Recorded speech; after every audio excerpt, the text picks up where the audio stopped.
The most important in my trading career, my trading journey was like I didn't know which pair to stick with. I didn't know which pair to trade. I was just looking for my pair.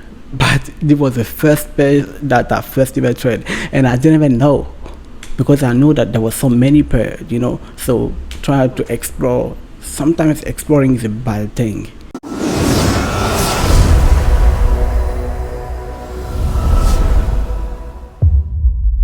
Hey guys, welcome back for a new video. Welcome back to the YouTube channel. Today I'm gonna talk about my trading journey. I made my first video, I believe, on YouTube. It was about my trading journey, and that was like more than like a year and a half ago, something like that. And this is the update, and it's not gonna be a long video. First of all, I was there at my desk and thinking about now how I trade and how I used to trade before, back in 2019 when I started to trade the Forex market. And because this week had an amazing week, I don't know if I can show you right here. I made 7.5%, I believe, something like that. It's not something extraordinary for me because I used to make like more than 7% a day. So let me show you quickly what I'm talking about. But it's just like because last week I ended up like losing, I think 4%. No, not 4%, no, 2%, something like 2%. I ended up losing 2%. That I was in profit, my equity was in profit, but I didn't close the trade early. So it went back into a down, so I had to close the trade early. But that was the thing that pissed me off, because it was in profit and I didn't close it early. But it's alright. As you can see right here in the MetaTrader app, and it was from this week to the. So as you can see right here, I made 785, but minus the commission, you can see that it's 766. But just most of the trade are just like scaling, because I like to take a trade and scaling. So as you can see right here, I started in profit. I made 4%. It was on Monday. That was the first day. I made 4% GJ only. I only trade GJ. So as you can see, yeah, I made small losses, but the wins are bigger. And also, so guys, like I was saying, I noticed that now I only trade GJ. As you can see, I only trade GJ. It's the pair that I win the most. I already talked about that in one of my previous videos on YouTube, when I talked about my biggest trade so far in my trading career, and it was on GG. It was a 1 to 4. I trade the 1 hour time frame and 4 hour time frame. So I take most of my trade on the 1 hour time frame. I'm not a scalper, I am a day trader, but I can also hold a trade for like 1 day or 2 days if I see a possibility of price going up, because I am a trend trader. I trade with a trend, and I like the volatility of GBP JPY. There is a good volume there most of the time during London Open. And GBP JPY was the first pair that I started to trade, and after that I started to trade gold. But GBP JPY was the first pair that I ever placed a trade, something like that. So, and I've been trading London session since I started trading 2019, because I am in California, and I used to live in San Francisco. And the London market start at midnight here in California time, Pacific time, and it's like 8 a.m. in London.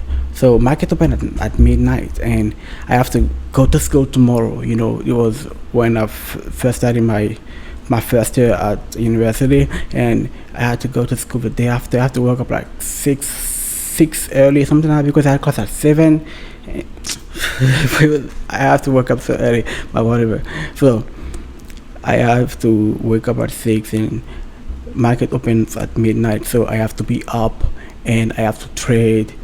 And usually when market opens, it does a fake move, from the first 30 minutes or an hour or so, usually, but not most of the time. When London market open, it can do before that, even 11 before, or just 30 minutes before London opens, it can make like a big move. And as soon as market open, you can see price pulling back, just do a retracement and something like that. But it's so there's so much volatility at this time, so those are big moves. So if you want to trade this kind of stuff, you're gonna get caught up in the middle. And I know that it happens most of the time. I see it happening, but I don't take any trade. And that's also one of the aspect that I want to talk about as a trader that I am now compared to when I started in 2019. You can see that I am aware of many stuff now in the market. I just don't trade to trade, and I only trade GBP, and I'm so proud of me for that, because if I started trading GBP, if I started trading GBP like 2 years ago, let me tell you, it would have been crazy. It would have been so crazy. And now when I trade that, I see the potential behind it, only focusing on one pair that you know the most. And the most important in my trading career, my trading journey, was like, I didn't know which pair to stick with. I didn't know which pair to trade. I was just looking for my pair. But it was the first pair that I first ever trade, and I didn't even know, because I knew that there was so many pairs, So try to explore. Sometimes exploring is a bad thing, it's a bad thing, but you need to be aware of like what you do in the market, and that's the most important thing I would say to anyone. You need to be aware of like what kind of pair you trade. How does it move? Like, does it move how you like it? And do you catch big moves? Like, because me, if now that I trade only GBP, like most of my days I kind of big days. It means that I can lose 2% here, 3% there, but when I make profit, it's like 6, 7, 8%. Do you understand what I mean? So before, like, no, a year later, I used to make like 4 to 5% monthly, bare minimum. Nowadays I can make that in simple one trade, and most of the time my trades are like 6 to 7, 8% on a scaling and everything. So focusing on GBP helped me a lot, and now I maximized my profit, and I'm so glad that I even increased my win rate, because I used to make because I used to have 40% as a win rate at the beginning of the year of 2022, and now it went up to 52, 54, so I'm so happy for that too. So guys, that was just a short video of me talking about my trading journey. So make sure that you leave a comment down below, leave a like if you like the video, don't forget to subscribe, and let's keep it going.